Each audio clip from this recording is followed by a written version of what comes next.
자, 이제 3주가 됐습니다. 2주간 잘 지냈습니까? 2주 동안 수업을 한 내용을 이제 기준으로 해서 이제 오늘은 교재는 45쪽이 되겠습니다. 중개사무소 운영 일반입니다. 개업공인중개사가 되었을 때 중개사무소를 운영하는 내용인데요. 자기 혼자 중개사무소를 운영해도 되고 밑에 직원을 두고 중개사무소를 운영해도 되는데 직원을 개업공인중개사의 고용인이라고 합니다. 그래서 고용인 파부터 하겠습니다. 45페이지입니다.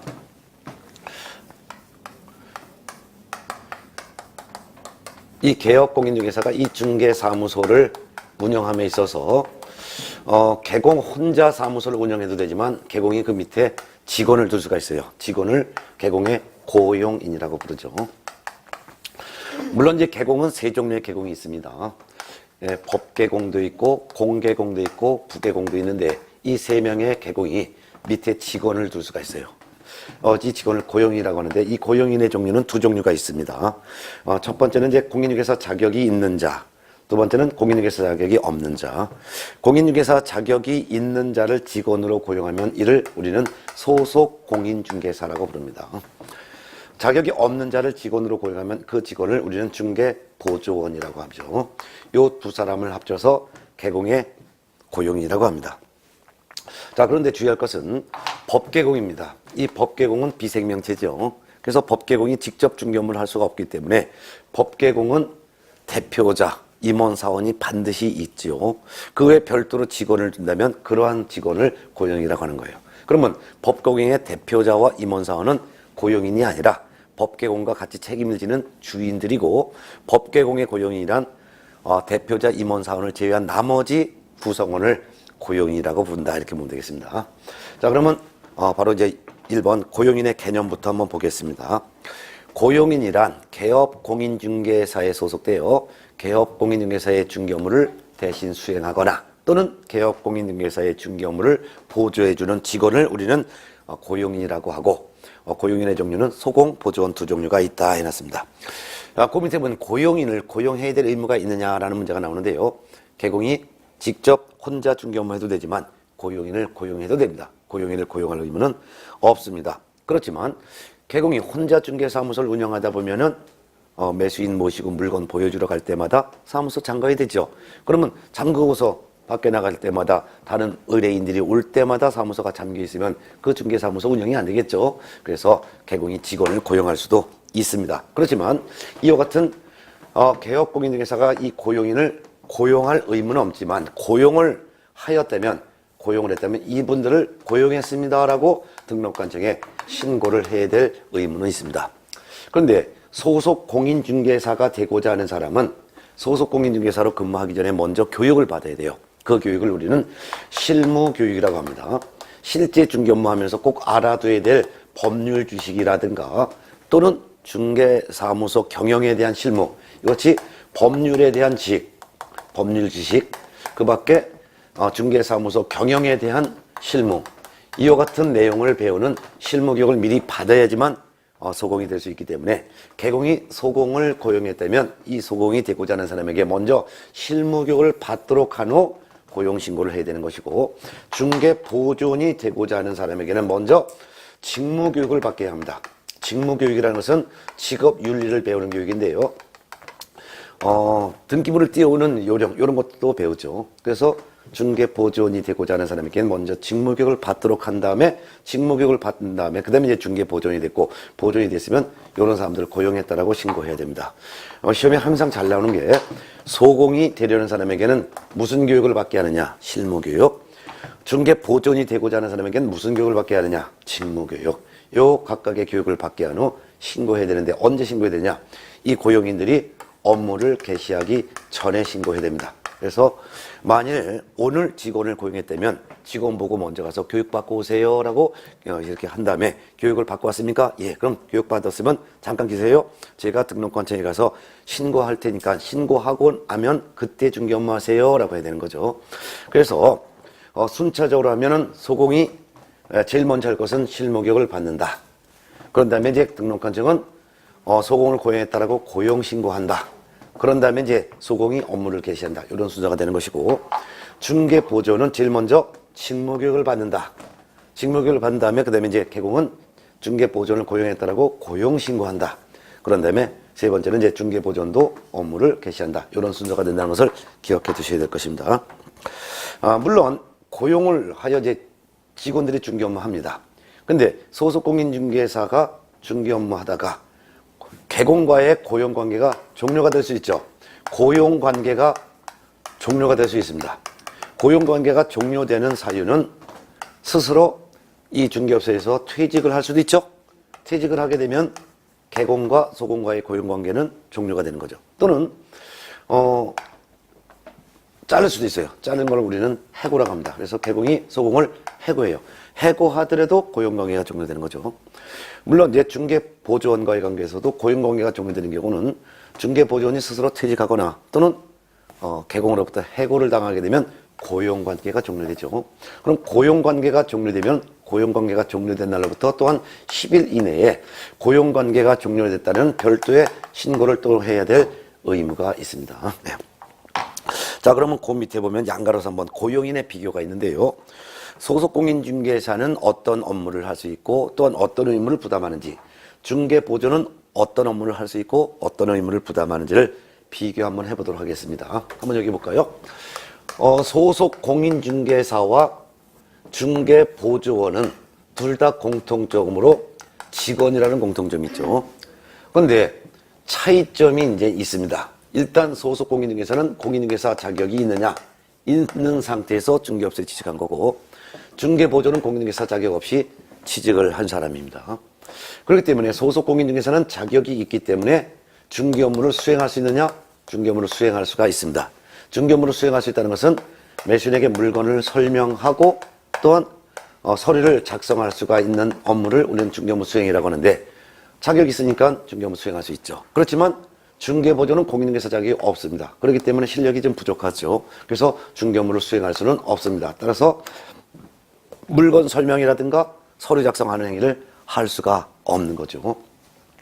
물론 보조 업무는 다 할 수 있습니다. 즉 보조 업무라는 것은 현장을 안내하여 물건을 보여주는 일, 또는 일반 서무일, 즉 일반 서무라는 것은 등기부를 발급받아 오는 일. 이 같은 업무는 뭐 실력이 있건 없건 상관없죠. 매수인 모시고 와서 아파트 보여주는 행위, 이게 바로 현장 안내예요. 등기소에 가서 등기부 띄는 일, 이런 것은 공인중개사 자격 없는 사람도 할 수가 있기 때문에 보조는 할 수 있습니다. 물론 소속 공인중개사는 당연히 할 수가 있는 거죠. 이런 이제 업무 할 수 있는 범위가 차이가 있습니다. 따라서 소공은 중개 업무를 수행할 수도 있고 보조도 할 수 있는 반면, 중개보조는 중개 업무를 수행할 수 없고 오로지 보조 업무만 할 수 있다는 차이점이 있습니다. 그러면 소속공인중개사는 중개 업무를 수행할 수 있기 때문에 소속공인중개사에게는 일정한 의무가 있습니다. 일정한 의무가 있는데 어떤 의무가 있느냐? 거래계약서를 작성할 수가 있어요. 그러면 거래계약서에 이름 쓰고 도장 찍어야죠? 그럼 도장 찍을 때 아무 도장이나 찍는 것이 아니라 요 도장을 사용하겠습니다라고 소속공인중개사는 인장을 등록을 해야 될 의무가 있는 것이죠. 즉 소속공인중개사는 업무하기 전에 제가 나중에 계약서에 도장 찍을 때는 요 도장을 찍겠습니다라고 어떤 도장을 사용할지 알려야 될 의무가 있는데 이를 인장 등록이라고 합니다. 그런데 중개보조는 중개업무를 수행할 수가 없습니다. 그렇기 때문에 아무리 업무를 보조했다 하더라도 서류를 작성할 수도 없고 서류를 작성할 의무도 없습니다. 그러니까 도장을 찍을 의무가 없죠. 그래서 중개보조는 인장을 등록을 해야 될 의무가 있겠습니까? 없겠습니까? 없다라는 차이점이 있습니다. 이런 차이점을 알아두면 되겠습니다. 자, 그러면 한 장 넘어갈까요? 예. 교재에서 양가로 4번 고용인의 업무상 행위로 인한 개업공인중개사의 책임이라는 내용이 있는데요. 요 내용이 이제 여러분들이 나중에 개업공인중개사가 되었을 때 소공이나 보조원을 고용했을 때 요 직원 때문에 개공이 돈을 벌 수도 있지만 개공이 패가망신할 수도 있습니다. 그 이유가 공인중개사법에서는 소속공인중개사 중개보조원, 즉 고용인의 업무상 행위는 그를 고용한 개공의 행위로 본다라는 규정을 두고 있고, 소공이 또는 중개보조원이 중개업무하다가 법을 위반하게 되면 법 위반한 이와 같은 고용인을 책임을 지게 하기도 하지만 이들을 고용한 개공도 함께 책임을 지도록 하고 있어요.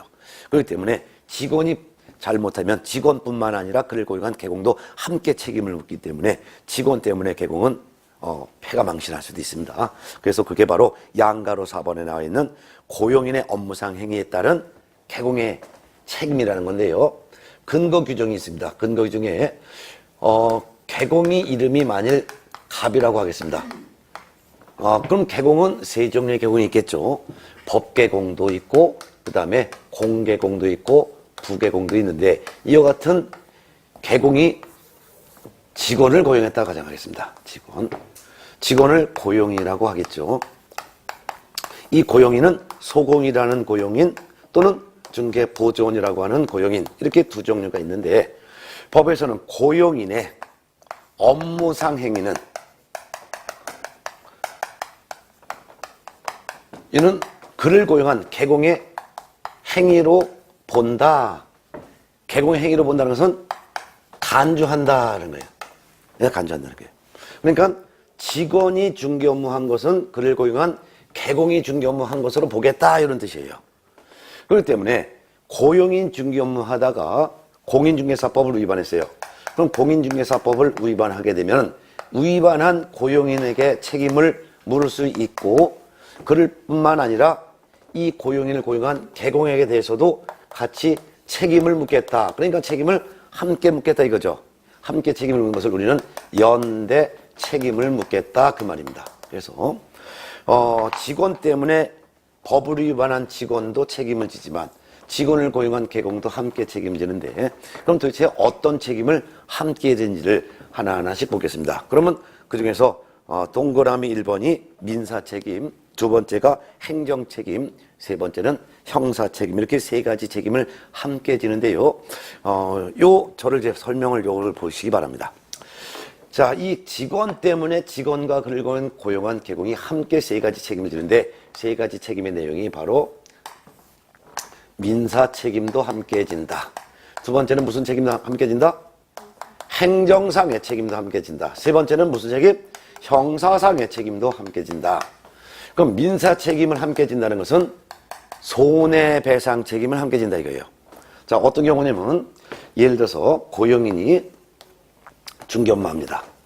그래서 갑은 고용인, 개공은 갑, 그 다음에 고용인을 을이라고 하겠습니다. 그래서 소속공인중개사라고 하는 고용인이 중개업무하다가 소속공인중개사가 중개업무하다가 병이라고 하는 매수인에게 고의나 또는 과실로 요 매수인에게 손해를 발생시킬 수가 있습니다. 예를 들면은 소속공인중개사 을이 매수인 병에게 이 물건에 대해서 거짓말로 설명할 수도 있죠.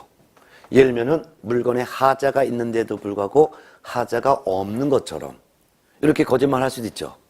또 반대로 토지를 매수하고자 하는 매수인에게 이 토지는 개발 제한 구역으로 묶였기 때문에 건축 행위가 제한되는 토지임에도 불구하고 개발 제한 구역이 풀렸다라고 거짓말할 수 있어요. 개발 제한 구역으로 풀리게 되면 건물을 질 수 있으니까 토지 가격 뛰겠죠. 근데 개발 제한 구역 풀리지 않았어요. 풀리지도 않았는데 풀렸다라고 거짓말을 해요. 그러면 당연히 토지 가격 뛸 거로 기대 심리를 가진 매수인이 계약을 하겠죠. 근데 개발 제한 구역 안 풀렸어요. 그러니까 건물 못 짓죠. 그러니까 토지 사봤자 토지 가격 떼야 안 돼요? 안 떼요. 오히려 팔려도 안 팔리죠. 손해 입을 수 있죠. 예. 또는 이제 고의라는 것은 이제 일부러는 말이고 과실이라는 것은 실수인데요. 실수로 물건을 잘못 보여줄 수도 있죠. 여치 거짓말 할 수도 있고 또는 실수로다가 잘못 설명할 수도 있습니다. 자, 이 말을 믿은 매수인이 계약을 하여 손해를 발생을 했다면 이 손해에 대해서 민사 책임을 지는데 그게 바로 손해를 배상해야 될 책임을 진다 그 말입니다. 이때 손해배상 책임은 누가 지냐? 소속공인중개사는 당연히 잘못 설명했으니까 소속공인중개사가 배상 책임이 있죠. 이때 소속공인중개사의 책임은 과실책임이라고 합니다. 무슨 책임이요? 과실책임. 과실책임이라는 것은 실수로 발생시킨 손해를 배상해야 될 책임이 있다는 거예요. 실수로 발생한 손해를 배상할 책임이 있으니 고의로 발생한 손해는 더욱 배상 책임이 있겠죠. 그래서 앞으로 공부하면서 과실책임하면 실수로 발생한 손해뿐만 아니라 고의로 발생한 손해도 다 배상 책임이 있는 것을 과실책임이라고 하죠. 그런데 소속공인중개사가 손해를 발생시킨 것은 그를 고용한 개공이 손해를 발생시킨 것으로 봅니다. 그 근거 규정이 아까 나왔잖아요. 고용인의 업무상 행위는 그를 고용한 개공의 행위로 본다. 소공이 손해를 발생시킨 것은 그를 고용한 개공이 손해를 발생시킨 것으로 본다. 라고 하기 때문에 소공뿐만 아니라 소공을 고용한 개공, 갑도 같이 책임지는데 이때 갑은 거래 당사자인 매수인에게 직접적으로 설명을 잘못한 적이 있어요? 없어요? 없어요. 설명 잘못은 누가 한 거예요? 소공. 그렇지만 개공은 전혀 설명을 잘못한 적이 없어요. 고의과실이 없어요. 함에도 불구하고 소공이 발생시킨 것은 그를 고용한 개공이 발생시킨 것으로 보기 때문에 개공은 거래 당사자인 매수인에게 잘못한 게 없다 하더라도 책임을 져요. 잘못한 게 없어도 책임지는 것을 우리는 무과실 책임이라고 합니다. 무슨 책임? 무과실 책임을 함께 진다. 이게 무과실 책임을 함께 진다는 거죠. 그러면 손해를 입은 매수인은 어떻게 하냐? 만일 매수인 B형이 손해를 입었다면 매수인은 자기가 입은 손해를 배상해달라고 청구하겠죠. 손해배상 청구할 때는 직접적으로 손해 발생 행위를 한 소공에게 네가 배상해라 라고 청구할 수도 있고, 또는 소공을 고용한 개공에게 네가 배상해라 이렇게 청구할 수 있어요. 그래서 선택 청구를 할 수가 있는 것이죠. 예. 자, 물론 만일 개공이 배상을 먼저 해줬다면 어떻게 할까요? 개공이 배상을 해줬다면 배상해준 돈에 대해서 소공을 상대로 다시 구상권을 행사해서 뺏어갈 수는 있습니다. 물론 소공이 최종적으로 배상 책임지는 건데 개공이 소공 때문에 소공이 잘못한 것을 대신 배상해 줬으니까 배상해 준 돈에 대해서 나중에 소공에게 야, 나는 사실상 잘못한 게 없고 네가 잘못한 거잖아. 근데 공인중개사법에서 네가 발생시킨 손해는 개공 내가 발생시킨 것으로 본다는 그런 규정 때문에 개공 내가 배상한 거지 실제로 잘못한 건 너잖아. 그러니까 개공은 배상해 준 돈에 대해서 소공에 대해서 다시 구상권을 행사할 수가 있다는 것도 같이 알아두면 됩니다. 네. 그럼 여기서 민사책임, 즉 손해배상 책임지고 끝이냐? 아니에요. 행정상의 책임도 지게 됩니다. 행정상의 책임이라는 것은 행정처분을 말합니다. 그러면 소공은 어떤 행정상의 책임을 지느냐? 소공은 매수인에게 설명할 때 잘못 설명했죠? 잘못 설명했으면 영업정지를 받아요. 영업정지를 우리는 소공에 대한 영업정지를 뭐라고 부른다? 자격정지라고 합니다. 자격정지 처분이라는 행정처분, 6개월 범위 안에서 자격정지 처분을 할 수 있고, 소공을 고용한 개공에 대해서도 행정처분해요. 개공에 대해서는 등록을 취소 처분하거나 또는 업무정지 처분하거나 업무정지.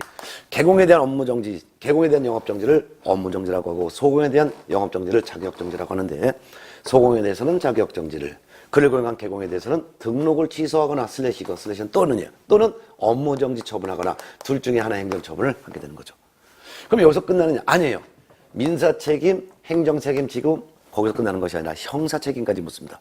형사책임으로서 소속 공인중개사가 거짓말로 설명했다면 소속 공인중개사는 징역형에 처하거나 또는 벌금형으로 처벌합니다.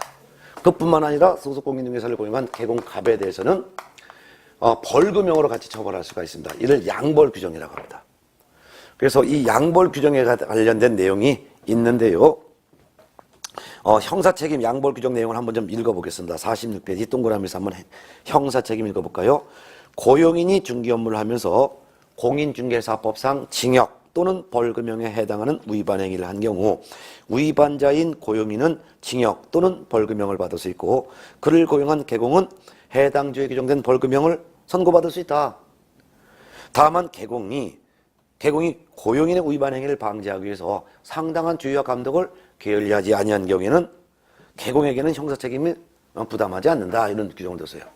그래서 직원 때문에 법을 위반한 직원도 책임을 지고 직원을 고용한 개공도 함께 책임을 지는데 그 책임지는 내용이 몇 가지라고요? 3가지.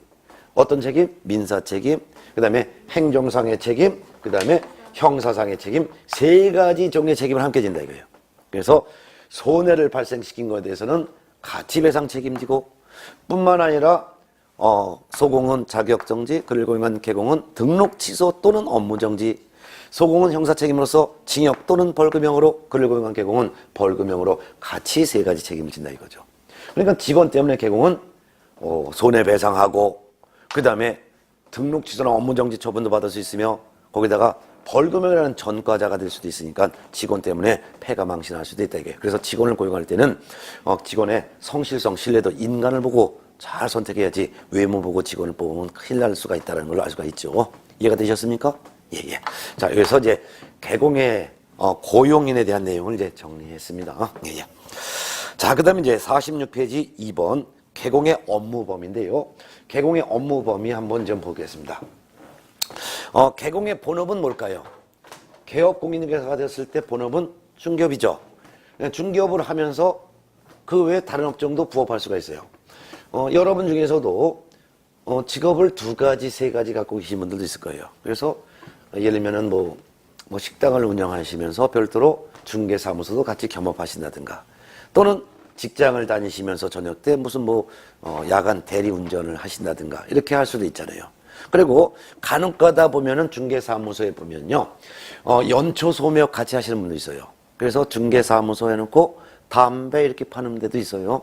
그러면은 중개업도 하면서 연초 소매업도 하는 거죠.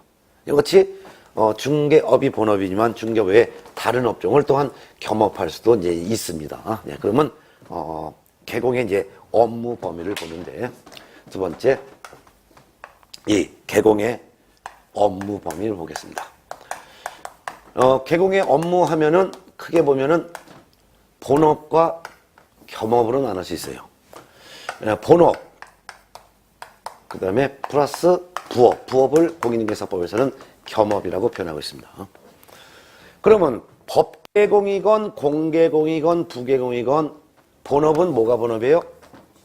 중개대상물, 즉 부동산에 대한 중개업이 본업이겠죠? 예. 그러면 중개대상물에 대한 중개업, 즉 부동산 중개업이 본업인데, 중개대상물은 몇 종류가 있다? 중개대상물의 종류는 몇 가지가 있다? 5가지가 있죠. 중개대상으로 하면 중개의 대상이 되는 물건, 결국 부동산이잖아요. 그러면 중개의 대상물은 5가지. 토, 건, 입, 공, 광. 뭐라고요? 토, 건, 입, 공, 광. 토, 토지. 건, 건축물. 입, 임목. 공, 공장재단. 광, 광업재단. 요 5가지가 바로 중개대상물의 범위죠. 요 중개대상물 5가지에 대한 중개업이 본업이라 이거예요. 그런데 이와 같은 중개대상물이 어느 지역에 있느냐, 어느 지역에 있는 중개대상물에 대해서 중개업을 할 수 있느냐, 그래서 어느 지역에 있는 물건을 중개할 수 있느냐, 이게 바로 지역의 범위라고 하는 거예요. 그러면 이와 같은 물건에 대해서 법개공과 공개공, 법인인 개업공인중개사와 공인중개사인 개업 공인중개사는 전국에 소재한, 전국에 있는 중개대상물에 대해서 중개업을 할 수 있죠. 만일 법개공에 주된 사무소가 서울특별시 동작구 노량진 등에 있다 하더라도 전국에 있는 토건 입공광에 대한 중개업을 할 수 있어요. 부칙 6조 2항에 규정된 개업공인사와 달리 법개공과 공개공은 이분들은 공인중개사 자격이 있죠. 법개공의 대표는 당연히 자격이 있어야 되잖아요. 그리고 공인중개사인 개업공인중개사도 자격이 있죠. 그러니까 실력이 있죠. 그래서 이분들은 전국에 있는 중개대상물, 즉 전국의 토건 입공광에 대해서 중개업을 할 수 있다 이거예요. 공개공의 사무소가 서울특별시 강남구 대치동에 있다. 전국에 있는 토건 입공광 다 중개를 업으로 할 수 있다 이거죠. 그런데 교재 오른쪽 47페이지 동그라미 2번 법부칙 6조 2항에 규정된 개업 공인중개사는 그렇지 않습니다. 부칙 6조 2항에 규정된 개업 공인중개사는 전국에 있는 부동산을 다 중개업을 할 수 있는 것이 아니라 원칙은 자기 중개사무소가 소재하는 특별시 안에 있는 것만, 만일 중개사무소가 광역시면 광역시 내에 있는 것만, 만일 부개공의 사무소가 도지역이 되면 그 도지역 안에 있는 것만, 특별시, 광역시, 도를 줄여서는 시도라고 하겠습니다. 시도를 업무적 관할구역으로 합니다. 그 말은 부칙 6조 2항에 규정된 개업공인중개사는 이들의 중개사무소가 소재하고 있는, 사무소가 소재하고 있는, 중개사무소가 소재하고 있는 특별시, 광역시, 도를 업무적 관할구역으로 한다 이게요. 그래서 만일 중개사무소가 서울특별시 동작구 노량장 등에 있으면 서울특별시 내에 있는 토건 입공광만 중개를 할 수 있다 이거예요. 만일 부계공의 사무소가 부산광역시 해운대구, 해운도 등에 있다면 부산광역시 내에 있는 부동산만 중개업을 할 수 있다. 이게요. 만일 부직 6조 2항에 규정된 계공의 사무소가 경기도, 고양시, 일산 동구에 있다면은 경기도 안에 있는 중개 대상물에 대해서만 중개업을 할 수 있다. 그 말이 되겠습니다. 이해됐습니까? 예. 그렇지만 다만 부칙 6조 2항에 규정된 개업공개사가 예외적으로 업무적이 조금 확대가 될 수 있어요. 업무적이 좀 확대가 될 수 있다는 것은 어떻게 하냐? 부칙 6조 2항에 규정된 개업공인중개사가 부동산 거래 정보망이라는 컴퓨터망에 가입하여 이를 이용하여 중개할 때는 부동산 거래 정보망에 공개된 관할구역 외의 물건까지도 중개할 수 있어요. 어떤 경우냐면 예를 들어서 A라고 하는 아파트를 팔고자 하는 A가 있어요. 이게 만약 901호라고 할게요. 이 901호 아파트를 갖고 있는 A가, 이 아파트가 어디냐면은 서울특별시 강남구 대치동에 있는 무슨 아파트다. 이걸 팔고자 하는 매도인이 어느 날 갑이라고 하는 계공에게 와서, 이 계공은 법계공일 수도 있고 공계공일 수도 있고 부계공일 수도 있어요. 이 계공에 와서 이 아파트 좀 팔고 싶다. 그 아파트 좀, 이게서 45평형인데 이거 17억 원에 좀 팔아달라. 지금 17억 정도 가죠. 팔아달라는 중개 의뢰 받았을 때 팔아달라는 물건은 확보했는데 이와 같은 아파트를 사겠다는 매수인이 없다 이거예요. 그러니까 이 매도인이 팔아달라고 의뢰한 물건을 이 부동산 거래 정보망인데, 이 부동산 거래 정보망이라는 매물 정보가 공개되어 있는 컴퓨터망을 부동산 거래 정보망이라고 해요. 이 부동산 거래 정보망에다가 정보를 공개합니다. 즉, 이 물건은 아파트입니다. 이 물건은 서울특별시 강남구 무슨 동에 있는 아파트입니다. 그렇지만 몇 동 몇 호 이거는 공개 안 해요. 몇 동 몇 호까지 다 공개해버리면 이 물건을 본 다른 계공이 직접 매수인 들이고 이 물건을 보러 갈 수 있기 때문에 매물 정보를 공개하는 계공은 소재는 개략적으로 무슨 구 무슨 동에 있는 아파트다. 면적은 45평 정도 되는 거다. 이게 28층에 있다. 근데 이 전체 아파트는 40층짜리 아파트인데 그 중에서 28층에 위치한다. 이거 17억 정도 선에서 팔 의향이 있다. 요런 매물을 갑이라는 계공 내가 갖고 있다. 그러니까 이런 물건을 매수 의뢰받은 다른 계공은 이런 물건을 갑계공 내가 갖고 있으니 나와 공동중개합시다 라고 하면서 정보를 공개한 계공의 명칭, 즉 상호도 공개하고 시망 공인중개사 사무소, 그 다음에 사무소의 전화번호는 몇 번이다, 이렇게 딱 공개하는 거죠. 자, 어느 날 이제 반대로 어느 날 B라고 하는 매수인이 있다고 가정할게요. B라고 하는 내 매수인이, 이 사람은 어디 사냐면 경기도 과천시에 산다라고 할게요.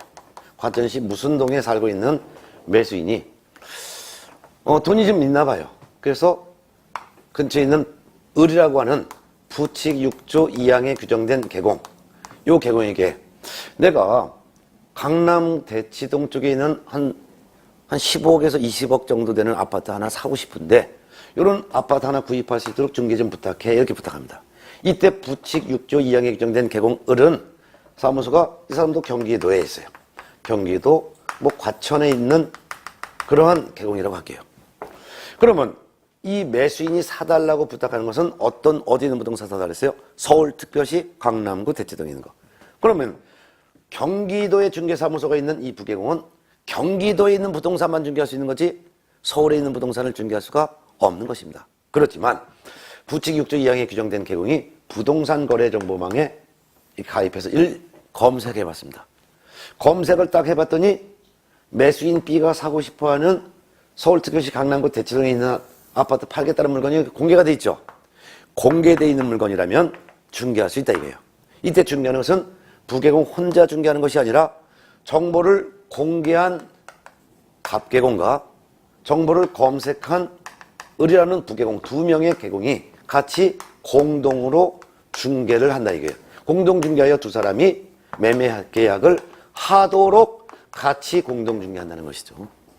그래서 부개공은 원칙은 자기 사무소가 소지하는 특별시나 광역시나 도나, 즉 시도 안에 있는 부동산만 중개할 수 있는 것이 원칙이지만, 다만 부개공이 부동산 거래 정보망에 가입하여 이를 이용할 때 부동산 거래 정보망에 공개가 된 물건이라면 자기 사무소가 있는 특강도가 아닌 다른 지역에 있는 부동산까지도 정보 공개한 다른 계층과 무슨 중개할 수 있다?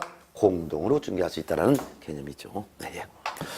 자, 이렇게 보셨습니다. 자, 그 다음에 이제 이와 같이 개공의 본업은 부동산에 대한 중개업이 본업인데 법개공이건 공개공이건 부개공이건 중개할 수 있는 물건은 토건, 입공광이지만 그 중에서 법개공과 공개공은 전국에 있는 토건, 입공광을 다 중개할 수 있고, 부개공은 원칙은 사무소가 소지하는, 즉 중개사무소가 소지하고 있는 특광도 내에 있는, 즉 특광도 안에 있는 부동산만 중개할 수 있는 게 원칙이지만, 다만 정보망에 공개된 물건은 다른 지역에 있는 물건도 추가로 중개할 수 있다. 공개된 물건을 추가로 중개할 수 있다는 것은 정보를 공개한 다른 계층과 공동으로 중개할 수 있다라는 뜻이죠. 네. 자, 그 다음에 이제 교재는 47쪽 양가로 2번 겸업범이라는 게 있습니다. 겸업범이라는 것은 본업인 부동산 중개업 외에 추가로 다른 업종을 부업을 할 수가 있는데, 겸업을 할 수가 있는 범위가 계공별로 차이가 있습니다. 그래서 법계공은 어떤 업종을 더 겸업할 수 있고, 그 다음에 공개공은 어떤 업종을 더 부업을 할 수 있으며, 부개공은 어떤 업종을 더 부업을 할 수 있는지 겸업의 범위가 차이가 있습니다. 그 중에서 법개공은 본업으로서 중개업, 중개 대상물에 대한 중개업 요구하면서 추가로 할 수 있는 것은 6가지만 겸업이 가능합니다. 이렇게 해놨어요. 부업할 수 있는 종류는 6가지만 더 부업할 수 있다 해놨어요. 그 6가지가 기역번부터 비읍번까지 나와 있는 거예요. 6가지가 어떤 거냐 한번 보겠습니다. 그냥 이해만 하면 되겠습니다. 관, 상, 기, 분, 소, 경 해서 총 6가지가 되는데, 한번 기억이 나나 보세요. 관리대행입니다. 상가나 주택을 대신 관리해주고 관리비를 받는 거죠. 상담입니다. 컨설팅이라고 하죠. 컨설팅. 상담. 그 다음에 이는 경영기법, 경영정보, 중개업을 잘할 수 있도록 중개업에 대한 경영기법, 경영정보 제공, 경영기법 등을 제공해 주죠. 이 부는 분양을 대신해 주는 거죠. 분양대행. 그리고 소는 이사업체를 소개해 주거나 도배업체를 소개해 주는 일. 경은 경매 및 공매 관련 업무를 말합니다. 자, 그러면 한 번 좀 기억이 날지 모르겠는데, 법개공이 되려면은 뭐가 돼야 됩니까? 법개공이 되는 방법은 우리가 지난주에 개공이 되는 방법은 등록이라고 했습니다. 그럼 등록을 해야지만 그때서야 개공으로 인정을 하는데, 개공이 되려면 등록을 해야 되는데, 지금 등록을 할 수 있는 사람은 놀고 있는 공인중개사 또는 법인만 등록을 할 수가 있다 했었죠? 예? 그러면 공인중개사가 등록하려면 그 등록 기준으로서 미리 실무교육을 받으셔야 되고, 중개사무소라는 건물을 미리 확보해야지만 등록 신청할 수 있고, 등록이 되면 그때서야 이분을 우리는 공인중개사인 개업 공인중개사로 인정이 된다 이거죠. 근데 법인이 등록을 하고자 할 때는 5가지 등록 기준을 갖춰야 된다라고 했었습니다. 기억이 날지 모르겠는데, 어떤 법인이 등록할 수 있냐?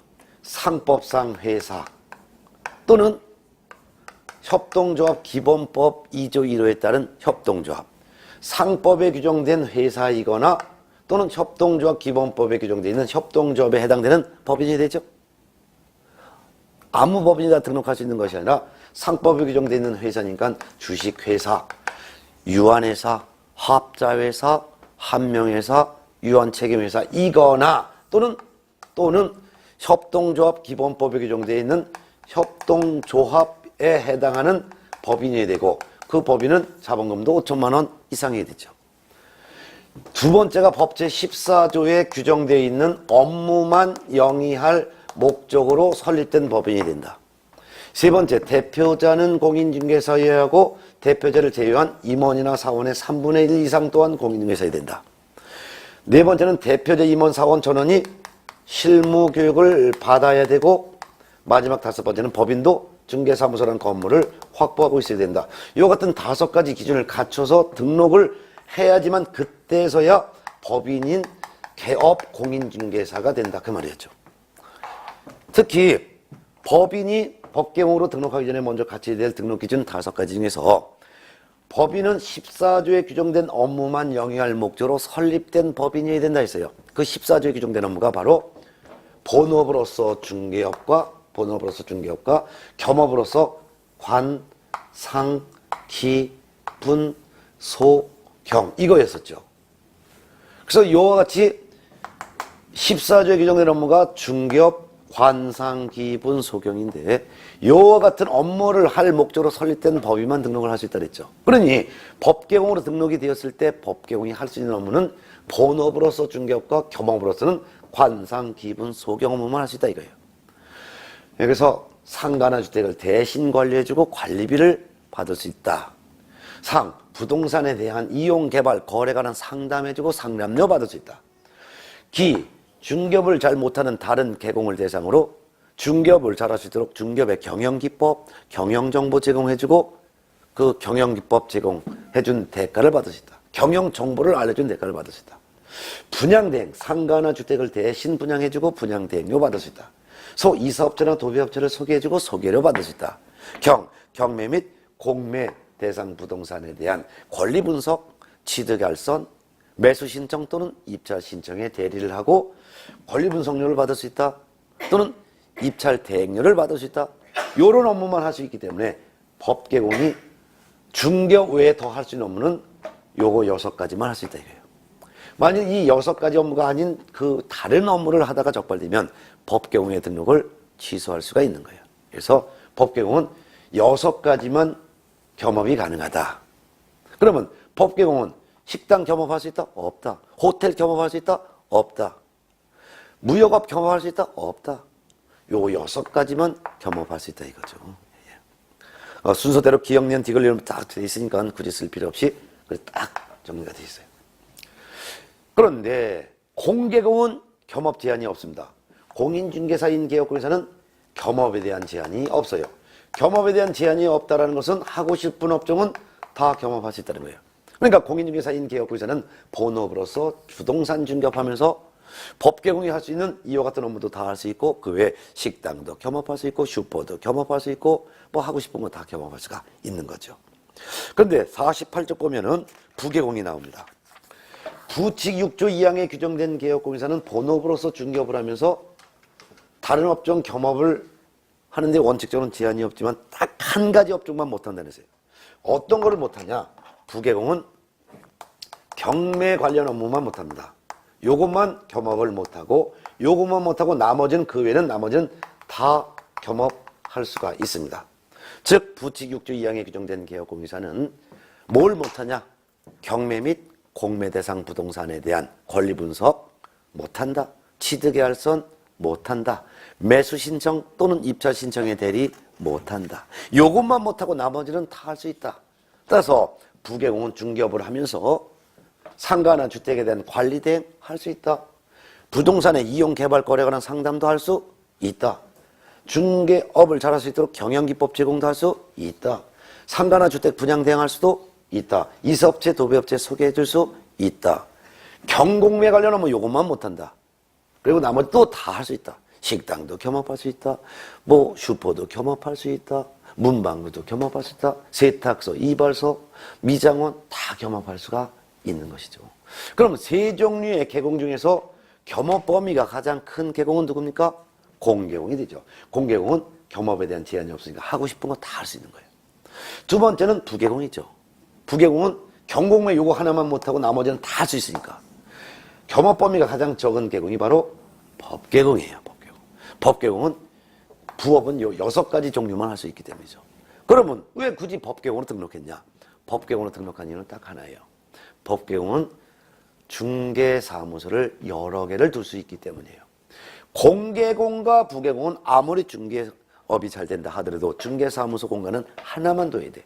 그렇지만 법계공은 본사 건물 외에 지점 건물을 더 둘 수가 있기 때문이죠. 그래서 지점 건물을 우리는 분사무소라고 하는데 법계공은 분사무소 설치할 목적으로 이와 같이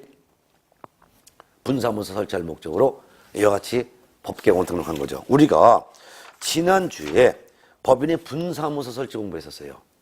분사무소 설치는 법계공만 분사무소 설치할 수 있고 공계공과 부계공은 분사무소 설치할 수 없다라는 내용을 우리가 40페이지에서 배웠어요.